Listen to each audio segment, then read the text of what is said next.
ನಾನು 1980ರಲ್ಲಿ ನಾನು ಅಧ್ಯಯನ ಸಂಸ್ಥೆಗೆ ಬಂದಿದ್ದು ಸಂಶೋಧನಾ ವಿದ್ಯಾರ್ಥಿನಿಯಾಗಿ. ಆಗ ನಿರ್ದೇಶಕರಾಗಿದ್ದಂಥವರು ಡಾಕ್ಟರ್ ಹಾಮನಾಯಕ್. ನನ್ನ ಗಂಡ ಆದಂತಹ ಶುಭಚಂದ್ರ ಅವರು ಅಧ್ಯಯನ ಸಂಸ್ಥೆಯ ವಿದ್ಯಾರ್ಥಿನಿ ಆಗಿದ್ದಂಥವರು. ಹಾಗಾಗಿ ಆ ಒಂದು ಪರಿಚಯ ಇತ್ತು. ಮತ್ತು ಆವಾಗ ಇವರು 2 ರೀತಿಯ ಫೆಲೋಶಿಪ್ಗಳಿದ್ದವು PhDಗೆ, UGC ಫೆಲೋಶಿಪ್ ಮತ್ತು ಯೂನಿವರ್ಸಿಟಿ ಫೆಲೋಶಿಪ್ ಅಂತ. ನಾನು ಯೂನಿವರ್ಸಿಟಿ ಫೆಲೋಶಿಪ್ ಮಾಡಿ ಆಯ್ಕೆಯಾಗಿ ಒಂದು ಸ್ವಲ್ಪ ಸ್ಪರ್ಧೆನೂ ಇತ್ತು. ಇಲ್ಲಿ ಸಂಶೋಧನಾ ವಿದ್ಯಾರ್ಥಿಯಾಗಿ ಸೇರ್ಪಡೆಯಾಗೋದು ಅಂದರೆ ಅದೊಂದು ಅದೃಷ್ಟ ಅನ್ನುವಂತಹ ಒಂದು ಇದು ಇತ್ತು. ಈಗಿನ ಸಿಸ್ಟಮ್ ಇರಲಿಲ್ಲ. ಈಗೇನೇನೋ ಎಕ್ಸಾಮ್ಸು ಇವೆಲ್ಲ ಇದೆ, ಎಂಟ್ರೆನ್ಸ್ ಎಕ್ಸಾಮ್ಸು ಈ ಥರದ್ದೆಲ್ಲ. ಹಾಗಾಗಿ ಹಾಮನಾಯಕರು ನನ್ನ PhD ವಿದ್ಯಾರ್ಥಿ. ಆಗಿನ ಇದರಲ್ಲಿ ಹೇಗೆ ಅಂದರೆ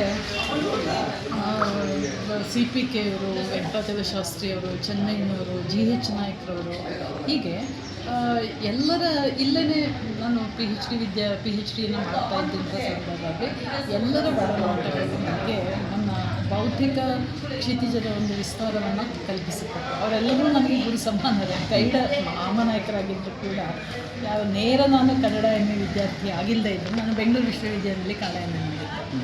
ಇದು ಗುರು ಶಿಷ್ಯ ಸಂಬಂಧ ಅನ್ನೋದು ಒಂದು ರೀತಿಯಲ್ಲಿ ದೀಪದಿಂದ ದೀಪವನ್ನು ಬೆಳಗಿಸಿದ ಹಾಗೆ. ಇದು ಒಂದು ಬೆಳಕಿನ ಮೂಲ ಅದು ಅನೇಕ ತಲೆಮಾರುಗಳವರೆಗಿನ ಈ ಜ್ಞಾನದ ದೀಪವನ್ನು ಅದು ನಿರಂತರವಾಗಿ ಬೆಳಗಿಸ್ತಾ ಹೋಗಿದೆ.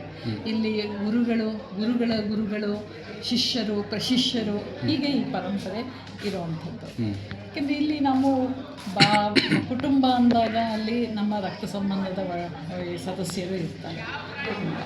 ಆದರೆ ಕುಟುಂಬ ಮತ್ತು ಜಾತಿ ಸಮುದಾಯ ನಂತರ ಬರುತ್ತೆ. ಅದಕ್ಕಿಂತ ಹೆಚ್ಚು ಸೆಕ್ಯುಲರ್ ಆದಂತಹ ಒಂದು ನೆಲೆ, ಸಂಬಂಧದ ನೆಲೆ ಅಂದರೆ ಈ ನಮ್ಮ ವಿದ್ಯಾಸಂಸ್ಥೆಗಳೇ. ಕುವೆಂಪು ಕನ್ನಡ ಅಧ್ಯಯನ ಸಂಸ್ಥೆ ಅಂತ ಇದು ಒಂದು ರೀತಿಯಲ್ಲಿ ಅತ್ಯಂತ ಸೆಕ್ಯುಲರ್ ಆದಂತಹ, ಡೆಮೊಕ್ರೆಟಿಕ್ ಆದಂತಹ ಒಂದು ಜ್ಞಾನ ಸಂಬಂಧದ ಒಂದು ಕೇಂದ್ರ ಇದು.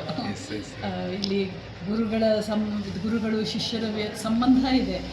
ಹಾಗೆ ಬೇರೆ ಬೇರೆ ವಿಭಾಗಗಳ ವಿದ್ವಾಂಸರ ಅವರು ನಮಗೆ ನೇರವಾಗಿ ಪಾಠ ಮಾಡದೇ ಇದ್ದರೂ ಕೂಡ ಅವರ ವಿದ್ವತ್ತಿನ ಲಾಭವನ್ನು ನಾವೆಲ್ಲ ಪಡೆದುಕೊಂಡಿದ್ದೇವೆ. ಅದಾದ ನಂತರ ನಾನು 1999ರಲ್ಲಿ ಅಧ್ಯಯನ ಸಂಸ್ಥೆಗೆ ರೀಡರಾಗಿ ನಾನು ಆಯ್ಕೆಯಾಗಿ ಬಂದೆ. ಅದು ಕೂಡ ನನ್ನ ಜೀವನದ ಬಹಳ ಮಹತ್ವದ ಒಂದು ತಿರುವು. ಅದು ಇಲ್ಲಿಯ ಪಾಠ ಪ್ರವಚನಗಳು, ಇಲ್ಲಿಯ ಸಿಲೆಬಸ್ಗಳು ಇತ್ಯಾದಿಗಳು ಇದೆಯಲ್ಲ, ಮತ್ತು ಇಲ್ಲಿ ಬಂದಂಥ ವಿದ್ಯಾರ್ಥಿಗಳು, ಅವುಗಳ ಮೂಲಕ ನಾನು ಅಧ್ಯಾಪನ ಮಾಡಿದೆ ಅನ್ನೋದಕ್ಕಿಂತ ಹೆಚ್ಚಾಗಿ ನಾನು ವಿದ್ಯಾರ್ಥಿಯಾಗಿ ಬೆಳೆಯೋದಕ್ಕೆ ನನ್ನ ವಿದ್ಯಾರ್ಥಿಗಳೇ ನನಗೆ ಸಹಾಯವನ್ನು ಮಾಡಿದ್ರು. ಯಾಕೆಂದರೆ ಗುರು ಅಂದರೆ ದೊಡ್ಡದು ಅನ್ನುವಂಥ ಒಂದು ಆಧ್ಯಾತ್ಮಿಕ ವಿಶಾಲವಾದ ಅರ್ಥ ಇದೆ.